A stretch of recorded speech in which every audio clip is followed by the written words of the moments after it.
Hello and welcome back to No Bullshit. The red pilling of influential black people on Twitter continues this week, as Chance the Rapper joins Kanye West and Candace Owens in denouncing the Democrat plantation system. But among all the great pro-conservative, MAGA-style tweets we've seen, which we'll get to, one really stands out from Chance the Rapper, which says, "Blacks don't have to be Democrats." Short but sweet, and I like the sound of it, I must admit. It really cuts to the point of what's going on here in modern America, when you think about it. This is pretty much the most controversial thing a black person can say in current year, 2018. And this is also pretty significant since American blacks not only overwhelmingly vote Democrat at a staggering rate of 90%, it's also the fact that blacks are expected to vote Democrat in their communities. The earth revolves around the sun. Fact. 2 times 2 is 4. And fact. Black people aren't Republicans. We just aren't. We vote for Democrats. And it's not just an Obama thing. He could have drop-kicked this baby, and I still would have voted for him. And what's even more troubling is, if black people don't toe the line and vote blue, they're often shamed and ridiculed for it. They're labeled Uncle Toms, or even worse, they're called unstable or even insane. And that's where part of this Chance the Rapper story comes from today. Chance and Kanye West are pretty close buddies. They're both from Chicago, they're both rappers and frequent collaborators. So when Chance saw Kanye getting a lot of heat online for his pro-MAGA stuff and anti-establishment tweets, well, Mr. Rapper stuck behind his friend. The initial tweet read, "Talked to him 2 days ago. He's in a great space and not affected by folk trying to question his mental or physical health. Same ye from Vemus, same ye from the telethon." That's good to hear. And this tweet straight out of the mouth of a Kanye associate, well, I trust this a hell of a lot more than the mainstream media and their spin. They're of course defending their Democrat overlords, and then claiming Kanye is losing his mind and is unstable. And that's just fucking hogwash. They're basically trying to gaslight him at this point. And the best way to make people think they're crazy is accusing them of being crazy. And that's also the best thing the Democrats could come up with when they disagree with something. And I say, give me a fucking break, people. If anything, I would say the people following the leftists in their social justice dogma, those are the people who are fucking crazy. Not Kanye, not Yeezy, not Ye West. He's just getting more and more red-pilled, which is good. And us getting to see it live on Twitter, right in the face of all those loser lefties, well, it's been nothing short of a glorious, glorious day. And frankly, Kanye's Twitter journey has been the most exciting and interesting thing to watch all week. I actually almost forgot I was going to see Infinity War tonight. The other side may trot out a token blackface every now and again, but the fact of the matter is being a black Republican is something we just don't do. Oh, hey, son, how was your day? Oh, great. I joined the Young Republicans Club at school. Fact. Junior may not be a donkey, but he's definitely an ass. And Kanye hasn't stopped driving the Trump train either. He's continued to divide his fans over his support for the president. One tweet even said, "You don't have to agree with Trump. The mob can't make me not love him. We are both dragon energy. He is my brother. I love everyone. I don't agree with everything anyone does. That's what makes us individuals. And we have the right to independent thought." Dragon fucking energy. I love it. Kanye and Trump are like two little twin dragons. And I'm the Khaleesi directing their fire-filled tweets at the masses. So us conservatives and the House of Trump-Garian can return to power once again and rule over the American kingdom. Anyway, let's not get sidetracked with that. In another stunning game-changing moment recently, Trump actually wrote back and retweeted Kanye West. Can you believe that? I fucking love this timeline. Check this shit out. Trump said, "Thank you, Kanye, very cool." And next, Kanye even sent out this tweet of a signed MAGA hat. "Make America great again. Yes, please." And red's really Yeezy's color too, isn't it? It also looks like Kanye's support for Trump is pretty much through the roof, which of course is what caused some of this backlash publicly. While a lot of conservatives like us have praised Mr. West,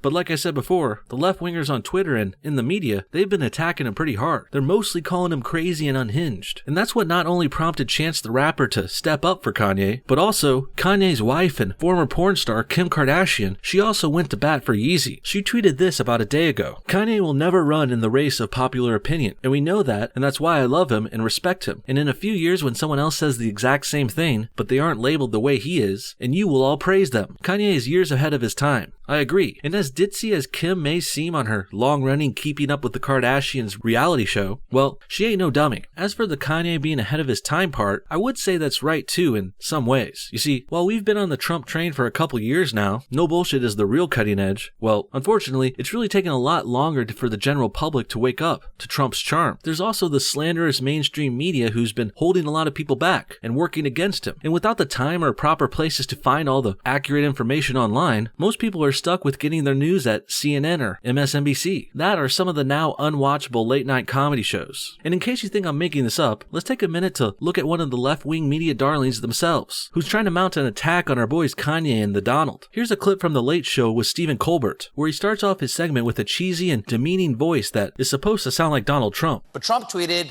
"Congratulations to Republican Debbie Lesko on her big win in the special election for Arizona House seat.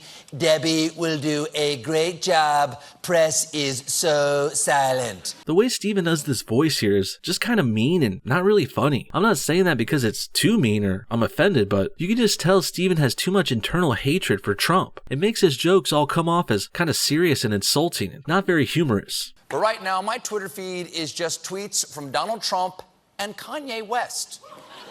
Kanye is getting kind of political. He tweeted, "My MAGA hat is signed," followed by 30 fire emojis. Now, that is fitting, because that is how many times I would set that hat on fire.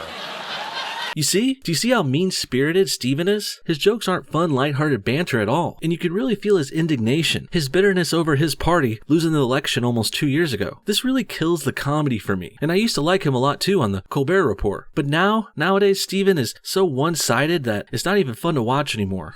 I think Kanye's lobbying for a job as Trump's new communications director.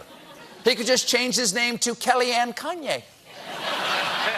Now that's a much better quip, I will admit. Wordplay seems to be a better angle for little Stevie boy. "The mob can't make me not love him. We are both dragon energy. He is my brother. I love everyone. I don't agree with everything anyone does. That's what makes us individuals, and we have the right to independent thought." Yes, we have the right to independent thought, and I independently think that Kanye has lost his mind.